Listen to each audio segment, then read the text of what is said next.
반갑습니다. 네, 반갑습니다. 경제학 예비순환 시작하겠습니다. 여러분들이 오늘 자료를 받으셨을 건데요. 그 자료 중에 수강생 가이드라고 되어 있는 자료 있습니다. 그거 오늘 그냥 보시고요. 거기 이제 뭐 연락처 있습니다. 그 다음에 자료가 진도표 포함해서 강의 계획서가 있고요. 그 다음에 수강생 가이드가 있고 1일 강의 자료 되어 있는데 미시 때는 제가 매일 강의 자료가 좀 추가 자료가 있어요. 우리가 쓰는 책이 대학교 책이고 이게 딱 수험서가 아니라서 조금 이제 보충을 하면서 해야 됩니다. 근데 이제 거시 때는 제가 쓰는 책으로 하기 때문에 뭐 보충 자료 특별히 잘 안 나갑니다. 그 다음에 이제 경제학 리딩스라고 책 받으셨어요? 네. 요거는 뭔가 하면 여러분들 중에 대부분이 이제 경제학 원론을 따로 공부 안 한 비전공자들이 대부분이기 때문에 보충 자료 이제 여러분 교양서처럼 하나 드린 거예요. 그러니까 우리는 수업 시간에 문제를 보고 답으로 가는 방법만 배우거든요. 직진을 해요, 직진. 문제 보면 그냥 답으로 쫙 가요. 근데 실제로 전공을 하는 학생들은 이게 이제 막 방황도 해보고 이런저런 이야기도 많이 들어보고 해가지고 그런 거 한번 들어본 게 나중에 되면은 조금 차이가 나요. 그래서 내일 조교님이 정해지면 일단 이제 이 칠판 자료 띄우실 때요.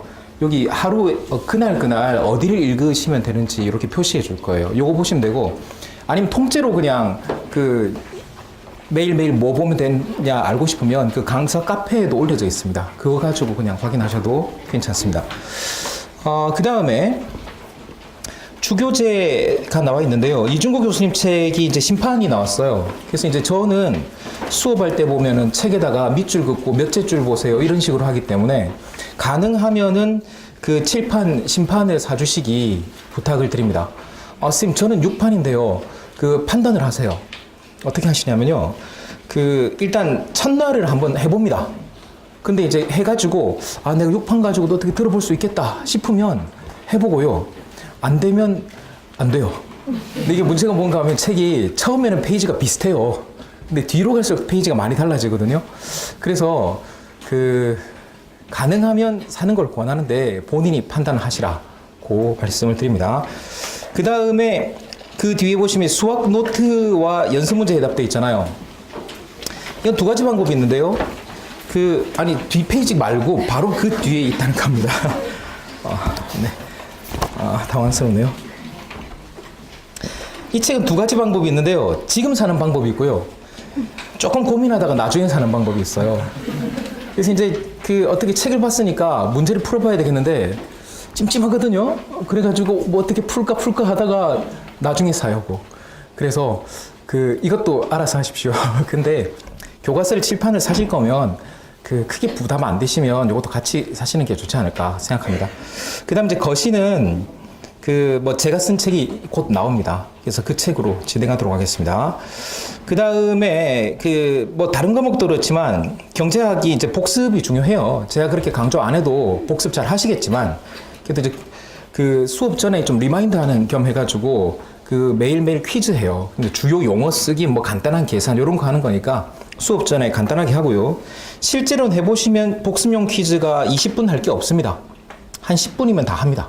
그래서 혹시 지금은 시간이 6시 40분에서 10시 20분 돼 있는데 시간이 부족할 가능성이 큽니다. 그래서 요거를 조금 땡길 수가 있어요. 그래서 일단 며칠 하다가 아마 6시 20분으로 하고 차라리 빨리 끝낼 수는 있잖아요. 그러니까 일단 시간 조금 조정은 있을 수 있다라고 생각하시고 그 다음에 영상은 혜택이 없고요. 실강생만 무료 특강 해가지고 이제 학원에서 이런 걸 해요. 근데 이걸 제가 왜 한다 그랬는지 모르겠어요. 그래가지고 연습 문제 풀이 강의를 그것도 실강으로 하는데 이걸 왜 한다 그래가지고 안 할 수도 없지 않습니까? 근데 왜 한다 그랬냐면 책이 새로 나오면 이걸 제가 한 번씩 해요. 근데 올해 잘못해가지고 2권이 동시에 다 새 책이 나왔어요. 그래가지고 그렇게 안쓰러워 생각하실 필요 없습니다. 다 먹고 살자고 하는 짓이에요. 그러니까 제가 이제 일정은 주 공지할게요. 근데 제가 이번 주는 조금 다른 일도 있고요. 좀 바빠요. 그래가지고 일정 공지되는 대로 바로 전달하겠습니다. 그 다음에 질문 관련해서 그 수업 시간에 손들면 무시합니다. 쉬는 시간에도 나중에 오세요 하거든요. 그 다음에 그 원칙적으로 제일 좋은 거는 궁금한 거 있을 때 머리 안에서 스스로 해결되면 제일 좋습니다. 자고 일어났더니 뭐 그게 왜 궁금했지? 싶었던 적이 있거든요. 그럼 제일 좋아요. 그래서 하루 딱 지나시고 다음날 질문하시는 거로 그렇게 원칙을 하겠습니다. 도저히 궁금해서 못 참겠습니다. 그럼 올 수도 있죠. 근데 원칙적으로는 그렇게 하도록 하겠습니다. 그 다음에 아래쪽에 그 처음 며칠은 쉬워요. 처음 며칠이 어려우면 열심히 하시면 됩니다. 그래서 이제 조금씩 어려워진다라고 생각하시고, 그 다음 예비 순환 때는 교과서를 열심히 읽는 게 중요하다. 이게 무슨 소린가 하면요, 여러분 1순환만 가도 교과서 읽기 싫어져요. 사람이란 게요, 그게 훈련시키면 싫어해요. 그래서 1순환만 가도 자꾸 이제 여러분들 막 문제 풀고 싶고 기출문제 보고 싶고 그렇게 되거든요. 그래서 지금은 교과서를 문장으로 읽는 게 저는 상당히 중요하다고 생각합니다. 특히 비전공자들 같은 경우에는 경제학 책을 문장으로 읽는 게 중요하다. 근데 이중구 교수님 책 같은 경우에는 대학 교수님이 쓰신 책이잖아요. 그래서 일부러 애매하게 써놓은 데들이 있어요. 니들 한번 생각 좀 해봐라 라고. 그래서 그런 경우는 또 그런 대로 여러분들이 좀 이제 궁금하다고 느끼는 상태로 두는 게 바람직하다고 생각해서 그렇게 하신 거니까, 그래도 이제 교과서는 일단 여러분들이 꼼꼼히 읽어주시기 부탁드리겠습니다. 그 다음에 뭐 스마트 기기 사용은 금지합니다 라고 했더니만, 선생님 저는 필기를 여기다 하고 있습니다. 그런데 왜 검색을 하세요? 하는 말이에요. 제가 그냥 성격이 조금 그래요. 그래가지고 스마트 기기 쓰는 거 보면 제가 그쪽에 자꾸 신경을 쓰게 돼요. 그래서 가능하면 쉬는 시간에 쓰시도록 그렇게 부탁 좀 드리겠습니다. 다음 페이지. 여러분들은 경제학 원론서를 따로 볼 필요는 없습니다. 왜냐하면 제가 웬만하면 경제학 원론에만 나오는 내용들 강의에 포함시켜서 그렇게 수업을 합니다. 그 다음에 이제 미시경제학, 거시경제학의 아래쪽에 보시면 국내에 그래도 수업용으로 쓸만한 책들 중에 제일 쉬운 책부터 제일 어려운 책까지 이렇게 쭉 사례로 한번 써봤어요. 그래서 이제 그 미시 책 중에는 그래도 우리가 수험서라고 부를 수 있는 책 중에 제일 쉬운 책이 이중구 교수님 책이고, 그 다음에 거시 책 중에는 쉬운 책이 없어요. 그나마 맨큐가 쓴 책이 쉬운데 이 책이 미국 사람이 쓴 책이다 보니까 우리나라하고 안 맞는 게 좀 있어요. 그래서 그 맨큐가 한국 사람이면 이런 책을 썼을 것이다 라고 생각해서 그냥 제가 한번 써봤어요. 그래서 제 책이 그 한국 사람이 쓴 맨큐라고 하면 좀 말이 될라나? 그래서 이제 그렇게 한번 흉내를 내본 책이니까 여러분들이 그렇게 짝을 잡으면 좋겠고요. 심화학습용 교재 중에서는 이영환 교수님 책하고 김경수, 박대근 교수님 책이 중급 교재로서 볼만해요. 중급 교재. 그 다음에 미시책 중에 제일 어려운 책이 김영산, 왕규호 교수 책. 그래서 막 2년차, 3년차 간 선배들 보면 이 책 보고 있는 경우들 많아요. 그 다음에 이제 거시경제학 같은 경우에는 말도 안 되게 어려운 책이 정운찬, 김영식 교수 책. 그래서 그냥 들어주세요. 다른 학교 학생들은 안 그러는데요. 그 서울대 학생들이 어떻게 공부를 하냐면 미시를 이중국 교수님 책을 보고 거시를 정운찬 교수님 책을 봐요. 그러면서 미시보다 거시가 훨씬 어렵다 그래요. 근데 그거는 미시보다 거시가 어려운 게 아니고요. 미시를 쉬운 책을 보고 거시를 어려운 책을 본 거예요. 그래서 저는 이 진입하는 학생들이 정운찬, 김영식 책을 보는 것은 권하지 않습니다. 그래서 시작할 때는 조금 쉬운 책으로 하시고요. 점점 높여 나가시는 게 그게 수험 입장에서 낫습니다. 자, 강의는 26회로 잡혀 있는데 실제 경제학의 기초를 미시에서 많이 하기 때문에 항상 보면 미시 파트가 14회를 해요. 그 다음에 이제 거시 파트를 12회 하는데 그게 이제 거시를 적게 하는 게 아니고 공통된 부분을 미시에서 하기 때문이다 라고 생각해 주시면 좋겠습니다. 그 다음에 경제학이라는 과목이 여러분 시험 보려고 경제학 배우는 거잖아요. 시험 보려고 경제학을 배우는 입장에서는 이 문제풀이가 상당히 중요합니다. 그래서 교과서 끝에 있는 연습 문제들 중에 보면요, 이제 교수님들이 낸 문제는 애매한 것들이 있어요. 일부러 학생들 괴롭히려고 그렇게 내는 거예요. 생각하라고.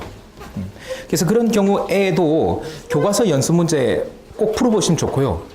그 다음에 아마 그 종합반 학생들 같은 경우에는 그 스터디를 하는 걸로 알고 있는데 그 제가 쓴 일순환 교재가 있어요. 이게 스텝 1, 2, 3 이렇게 돼 있는데 그 스텝 1 책이 올해 개정 예정입니다.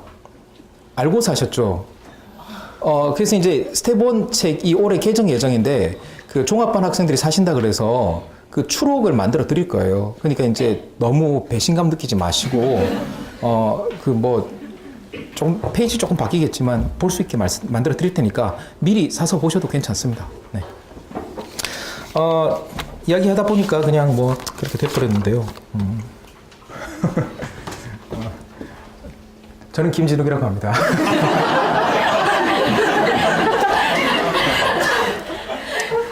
원래 어릴 때부터 희망은요, 락커가 되는 거였어요. 근데 포기하고 지금 학원 강사 열심히 하고 있습니다. 그래서 이제 뭐 주변에서 희망이 뭐냐 그러면 롱런하는 게 희망이라고 그렇게 이야기하고 그래요. 그럼 말씀드렸고요. 자, 그 다음에 뭐 경제학 뭐 어떻게 공부하면 좋을까 뭐 그런 건데 그 개인차가 큽니다. 뭐 다른 과목도 그렇겠지만 경제학이 공부해보시면 오늘 딱 해보시면 아시겠지만 이거 수학이구나 싶어요. 경제학을 뭐라고 하냐면 수학으로 쓴 사회학, 수학의 언어로 쓴 사회학이라고 이야기하거든요. 그래서 고등학교 때 수학 어려웠으면 경제학 어려워요. 그거 어쩔 수가 없어요. 그건 내 잘못이 아니에요. 여러분 잘못도 아니고 그렇습니다. 그건 원래 그런 겁니다. 그 다음에 이제 일단 여러분들이 말도 안 되는 과목 그 내용을 공부하는 거거든요. 제가 보기에는 여러분들이 이제 내년 삼수랑까지 하고 나면 경제학과 4학년 나온 애들보다 최소한 문제는 더 잘 풀어요. 진짜요. 문제는 더 잘 풀어요. 그러니까 사실 여러분들이 논문 과목 5개 하잖아요. 그게 이제 그 5과목 복수 전공하는 셈이라고요. 엄청난 양을 배우는데 일단은 과목 배울 때마다 저는 일단 새로운 언어를 배우다 라고 생각하고 이 사람들이 어떤 식으로 그 사람들의 논리를 펴는가 라고 한번 생각해 보시기 바랍니다. 그래서 때로는 여러분들이 사전에 알고 있던 지식들 이 과목을 이해하는 데 도움이 되기도 합니다. 근데 사전 지식들이 오히려 이 과목을 이해하는 데 방해가 되는 경우도 있어요. 그런 경우는 여러분들이 과감하게 기존에 알고 있던 걸 헐어야 돼요. 새로운 언어를 배운다라는 생각 해주셨으면 좋겠다라는 것입니다.